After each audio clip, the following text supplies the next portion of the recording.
Hello, Natalia Sopit is here in the studio for you.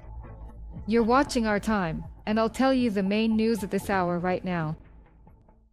2 people were killed and 3 more were injured as a result of an attack by the Russian Federation on the Odesa region. One of the injured was hospitalized in serious condition. The Russians struck the truck parking lot, according to the State Emergency Service of Ukraine. A fire broke out there. Rescuers quickly put it out. The process of identifying the victims is still ongoing. The Russian army struck Zaporizhzhia. A residential area came under fire. 3 people were injured. A 2-story house was partially destroyed. More than 30 others were damaged. A power line was cut. Several thousand subscribers were left without electricity. According to preliminary reports, the Russians attacked the city with multiple rocket launchers. We were lucky. We were lucky. We have cracks in the house, the roofing sheets on the roof lifted up, and the doors were almost blown off their hinges. Our neighbors suffered more. Their windows were blown out, their car was damaged, and their gate got jammed. At night, we helped people get out of the yard because no one knew what would happen next. The Russian Federation attacked the Chernihiv region with drones. A 47-year-old man was injured, and his house burned down, according to the National Police of Ukraine. Homes of local residents in the region were also damaged. For the second time in the past 2 days, Russian shahids attacked Novorossiysk. 4 residential houses, outbuildings, and cars were damaged. Police are documenting the aftermath of the attacks and collecting evidence of the occupiers' war crimes. 2 children, aged 11 and 14, died as a result of a Russian attack in the Samarskyi district of the Dnipropetrovsk region.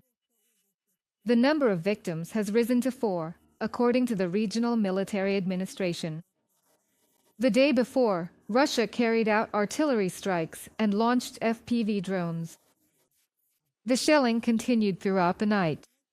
Also, in the Sinelnikov district, a fire broke out as a result of a drone strike. 5 private homes in the Vasilkivska community were damaged, and infrastructure was destroyed.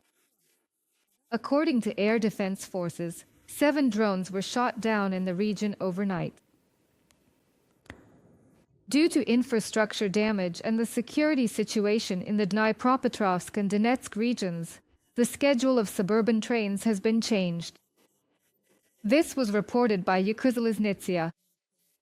In the Dnipropetrovsk region, the changes affected the routes of 4 trains. In the Donetsk region, 2 trains were affected, and 2 more routes were cancelled. 1,500 attack drones, more than 70 missiles, and over 1,000 guided aerial bombs. This is the number of aerial targets the aggressor launched at Ukraine in a week, President Volodymyr Zelensky reported. Just in the past 24 hours, 5 regions have been affected, with casualties and injuries reported. The president expressed his condolences to the families of the victims of the attacks. It's clear that Moscow primarily wants to harm our people. That's why we are actively working to ensure reliable support for our energy sector this winter. We have already reached concrete agreements with our partners. The United States, Norway, Germany, the Netherlands, Canada, the United Kingdom, Italy, Japan, Lithuania, Denmark, Sweden, Estonia, Spain, and the European Commission are already helping us with contributions to the Energy Support Fund or by providing the necessary equipment. Thank you to everyone who stands with Ukraine. Volodymyr Zelensky, President of Ukraine, on Telegram. Russia is deliberately targeting critical infrastructure tonight. Residential buildings and cars also came under fire. Port infrastructure has been damaged. This was reported by Deputy Prime Minister Alexei Kuleba. Efforts to eliminate the consequences of the shelling are ongoing. In the Sumy and Kharkiv regions, rescuers and energy workers are dealing with the aftermath of the attacks. Russia once again demonstrates that it is waging war against the civilian population. Strikes on residential neighborhoods and critical infrastructure are a continuation of deliberate civilian terror. Oleksiy Kuleba, Deputy Prime Minister for the Restoration of Ukraine and Minister for Communities and Territories Development of Ukraine, on Telegram.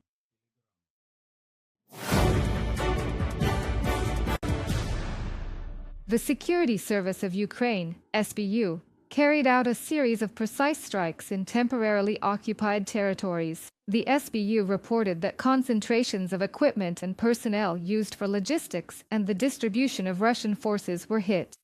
The nighttime strikes were carried out using FP2 drones equipped with warheads weighing 105 kilograms each. This ensured the high effectiveness of the operation. The Security Service of Ukraine stated that they continue to neutralize the enemy wherever they are found. The UAV forces of the Ukrainian armed forces struck targets on Russian territory last night. One of the targets was the Lipetsk substation, with a capacity of 500 kilovolts. The strike was confirmed by Robert Brovdy, the commander of the UAV forces. According to him, 5 substations were hit overnight. These actions continued efforts to bring about a blackout in Russia. Meanwhile, Atesh agents set fire to a Russian military truck to disrupt the deployment of troops near Pokrovsk. These were members of the 115th Separate Motorized Rifle Brigade of the Russian Armed Forces, stationed in the Avdiivka area. The partisan movement reported that they were able to delay the deployment of Russian troops. In Russia, the nuclear missile submarine cruiser Khabarovsk was launched, according to the Russian Ministry of Defense. The ceremony took place in Severodvinsk, not far from the border with Finland. The submarine cruiser is intended for long-range strategic operations. It is capable of carrying up to 12 Poseidon unmanned nuclear torpedoes. And the Poseidon is designed for covert underwater movement with the goal of destroying critical coastal infrastructure, such as naval bases and ports.